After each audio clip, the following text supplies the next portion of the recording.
Welcome back to Two Fat Brothers. I'm Scott. And I'm John. John, it's a lovely day today outside. It is, and we're heading outdoors to take advantage of the lovely weather to cook a barbecue. It's a barbecue with a difference. Well, perhaps not a difference. It's going back to barbecue basics. This is barbecue retro. Barbecue 101. We've built a barbecue from scratch. Our friends at Lounge Lager generously donated the materials.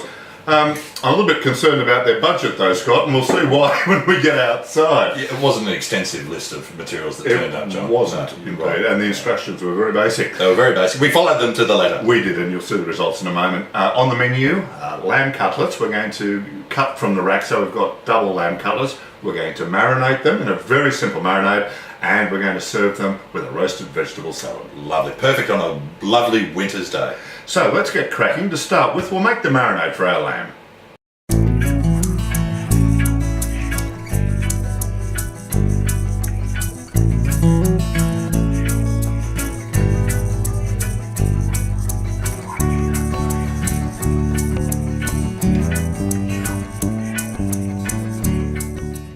Here we are in the vegetable garden, also home to our resident flock of chooks. A flock of 3.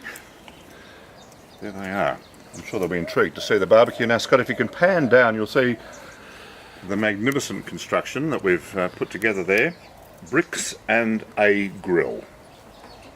That's all you need. Looks fantastic, John. I think that's all you need, really. Well, we'll see how we go when we get some fire under it. But first of all, we're going to pick some ingredients for our marinade. And we'll go over here. We've got some rosemary, which we'll just take a few bits of rosemary. And think about some mint, Scott. A great idea, John. That'll go well with some lamb, won't it? Mint and lamb, they seem to be friends. And we've got some garlic and other ingredients inside. So let's go back and we'll put our marinade together. Well, we've made our marinade, Scott. It's very simple. All it is mint, rosemary, a couple of cloves of garlic that I've just squashed flat with a knife, olive oil, a teaspoon to 2 of Dijon mustard, and a splash of red wine vinegar, and the juice of a lime. Simple as that. Mixed together, salt and pepper. There we are. That's a marinade. That's a marinade. And we'll give the lamb, well, you know, now here we go. You can give the lamb as long as you like, but I think possibly half an hour would be enough to get the flavours going. Would you like me to cut? Absolutely, John. Go. Okay, we're going to cut the lamb into double cutlet portion sizes.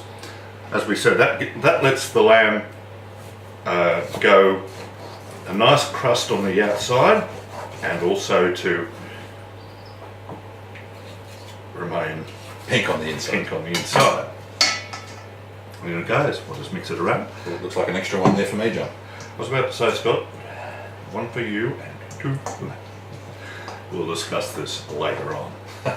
Over a loungy. Over a lounge. Nothing puts out a fire like a loungy. Well, we better not have it near our barbecue. We don't want that fire put out.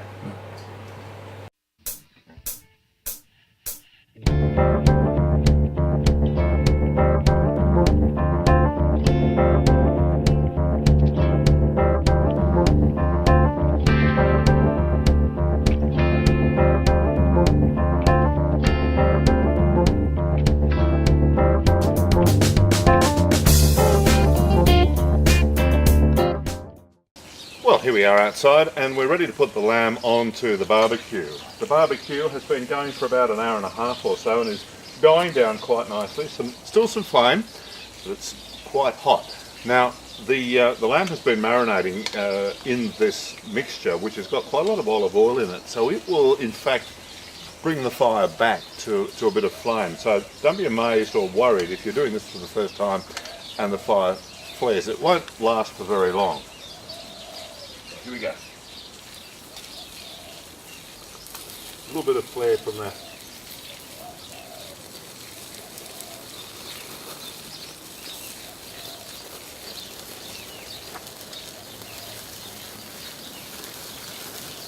And also, if things get a bit too heated, you can pull the lamb back on the fire into a cooler area to let things die down a little bit.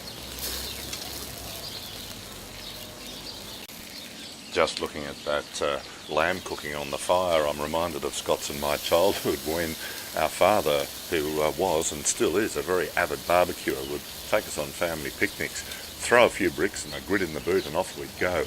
And on one very famous occasion, the grid was our doormat, a wire doormat that Dad picked up on the way and threw in. Off we went, and we had a wonderful barbecue lunch. As Dad said, though, if it's a new doormat, you've got to burn the galvanising off first. It worked a treat, but I often wonder what our visitors to our house thought when they'd wipe their feet on a rusty, burnt-looking doormat.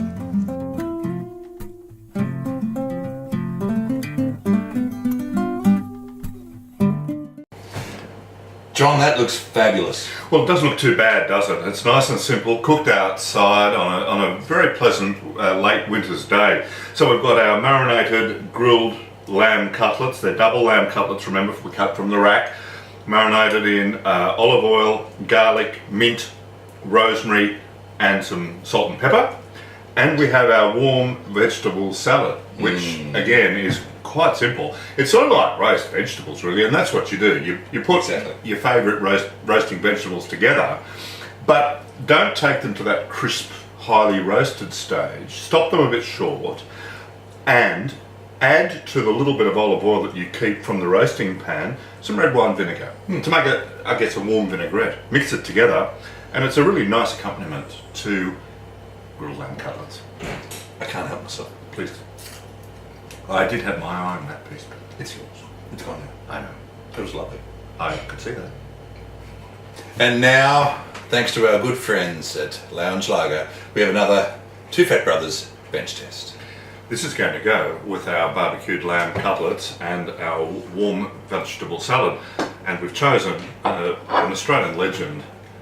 Sparkling Shiraz started out being called Sparkling Burgundy, but when we corrected the misnomers about wine labelling, Sparkling Shiraz it became. Well over a century of Australian tradition, sweet fruit, bubbles, quite a unique Australian wine style, and I think, Scott, the perfect accompaniment not only to lamb, but also around Christmas time. Oh, roast turkey, pork, Absolutely. duck, just about anything. On a hot summer's day, a cold, sparkling glass of, cold glass of sparkling Shiraz is one of life's great pleasures. Simple pleasures, John. And this is a fantastic example of the Seppelt. I think this is the 2007. The 2007 Seppelt original Sparkling Shiraz. Seppelt started Sparkling Shiraz in Australia, and when the style became unpopular, soldiered on with Sparkling Shiraz. So I've been a loyal customer of this wine for many, many years. There's a good play on words there, soldiered on. I mean, wasn't it the Australian soldiers from the First World War? Well, they got the taste of it before the First World War. I think the first vintage of this, and I could be wrong, was around about 1894, 1896. And I heard the story that Australian troops on the Western Front were making friends with French people in wine growing regions, and they were saying, what would you like? And they go, sparkling Burgundy, you know? And so they had a go at making this wine for Australian soldiers. I like to think that's a true story, and I haven't researched it too deeply because I like to think that is actually true. But if you hear it on Two Fat Brothers, there's a fair chance it's true. As far as I'm concerned, it is. Absolutely, John. I agree with you. Let's give it a try. Let's have a look at this wine. Yes. Beautiful colour, lovely mousse. Nice mouthfeel, good fruit, lovely fruit actually. Oh, that is just such a wonderful drink. It is. It really is. Lovely, generous fruit, ripe fruit. Wonderful mouthfeel, as you say, beautifully textured. Touch of sweetness, residual sugar, residual flavors. Touch of sugar, yes, exactly. But this is a fantastic Christmas wine, and great. Here we are in August, and a lovely August wine as well. It's august. It is, in fact, August. Well, that's all we have for you in this episode of Two Fat Brothers, but we'll be with you again soon, and Scott will take us through the wonderful world of a food he loves dearly, pizza. Arrivederci. How much fun it can be, isn't it? Absolutely. And of course, barbecue is also a great opportunity to have a beer. What better beer to have than lounge lager?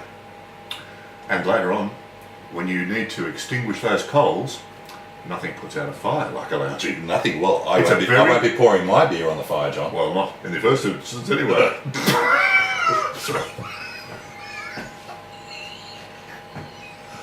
You mean I'll filter it first? That's what I meant. That's what I meant. I'll filter it first and then I'll pour it on the... Sorry. We wouldn't do that. We wouldn't do that. We'll probably use water. Oh, we might start again, eh? I think so.